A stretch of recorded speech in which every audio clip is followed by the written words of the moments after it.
HSC পরীক্ষার মধ্যেও এবার শিক্ষা প্রতিষ্ঠানে চলবে ক্লাস। এসএসসির খাতা পুনঃনিরীক্ষণের ফল প্রকাশ, নতুন রেজাল্ট পেল 203 শিক্ষার্থী। এবার জিজ্ঞাসাবাদের জন্য ডিবিতে ঝিনাইদহ আওয়ামী লীগ নেতা মিন্টু। যশোরে মরা গাছের ডাল ভেঙে ব্যবসায়ীর মৃত্যু। যশোর জেলা আইনজীবী সমিতি ও আওয়ামী লীগ সভাপতি মুখোমুখি। বিয়েতে দাওয়াত না দেওয়ায় সংঘর্ষ, নিহত এক। দর্শক, রাতের আয়োজনে সকলকে স্বাগত জানাচ্ছি। আমি এস.এম. আরিফ। শুনছিলেন 11 জুনের প্রধান শিরোনাম, এবার বিস্তারিত। চলতি বছরের এইচএসসি ও সমমান পরীক্ষা শুরু হবে আগামী 30 জুন। অন্যবার পরীক্ষার দিন যেসব শিক্ষা প্রতিষ্ঠানে কেন্দ্র হিসেবে ব্যবহৃত হয় সেগুলোতে ক্লাস বন্ধ থাকে, তবে এবার পরীক্ষার দিনও ক্লাস চালু রাখার নির্দেশনা দিয়েছে শিক্ষা বোর্ড। মঙ্গলবার ঢাকা মাধ্যমিক ও উচ্চ মাধ্যমিক শিক্ষা বোর্ড এক চিঠিতে সব পরীক্ষা কেন্দ্রের দায়িত্বপ্রাপ্ত কর্মকর্তাদের এই নির্দেশনা দিয়েছে। দেশের অন্য শিক্ষা বোর্ডগুলোও তাদের অধীনস্থ শিক্ষা প্রতিষ্ঠানগুলো একই নির্দেশনা দেবে বলে জানিয়েছেন আন্তঃশিক্ষা বোর্ড সমন্বয় কমিটির দায়িত্বপ্রাপ্ত কর্মকর্তারা। এবার যশোর সহ আঞ্চলিক সংবাদ। সংসদ সদস্য আনোয়ারুল আজিম আনার হত্যাকাণ্ডের ঘটনায় ঝিনাইদহ জেলা আওয়ামী লীগের সাধারণ সম্পাদক সাইদুল করিম মিন্টুকে জিজ্ঞাসাবাদের জন্য আটক করেছে গোয়েন্দা পুলিশ। তাকে রাজধানীর মিন্টু রোডের ডিবি কার্যালয়ে নেওয়া হয়েছে। মঙ্গলবার বিকেলে ধানমন্ডি থেকে তাকে আটক করা হয়। সারা দেশে এসএসসি পরীক্ষার খাতা পুনঃনিরীক্ষণের ফল প্রকাশ হয়েছে আজ।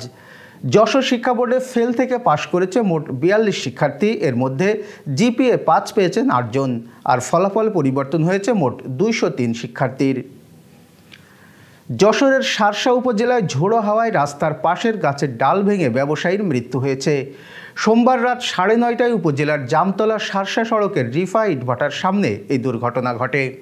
নিহত জোহর আলী উপজেলা বড়বাড়িয়া গ্রামের ছোট খোকার ছেলে। তিনি পেশায় একজন আম ব্যবসায়ী।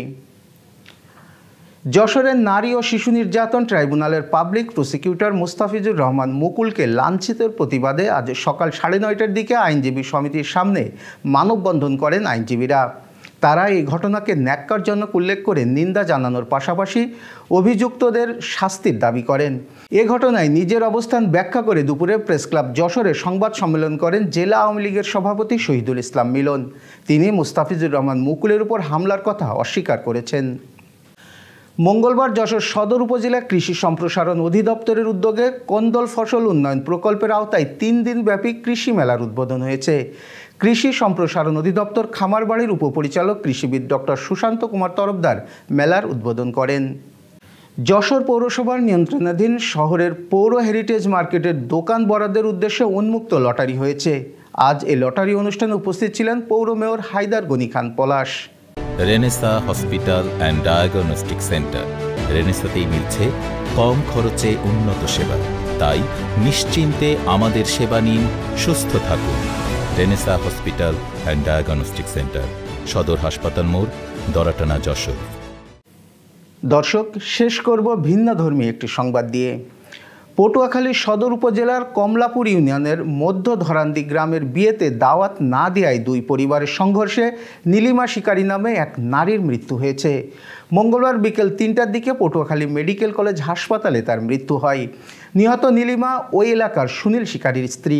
1 সপ্তাহ আগে নীলিমার স্বামী সুনীলের কাছে তার নাতনির বিয়ের দাওয়াত না দেওয়ার কারণ জানতে চান পাশের বাড়ির রণজিৎ রায়। তখন দুজনের মধ্যে এ নিয়ে কথা কাটাকাটি হয়। মঙ্গলবার সকালে রায় পরিবারের কয়েকজন শিকারী বাড়িতে এসে কথা কাটাকাটির এক পর্যায়ে সংঘর্ষে জড়িয়ে পড়ে। এ সময় থামাতে গেলে রায় পরিবারের লোকজনের লাঠির আঘাতে গুরুতর আহত হন নীলিমা। পরে হাসপাতালে নেওয়ার পর কর্তব্যরত চিকিৎসক তাকে মৃত ঘোষণা করেন। এই ছিল আজকের আয়োজন। শুভরাত্রি।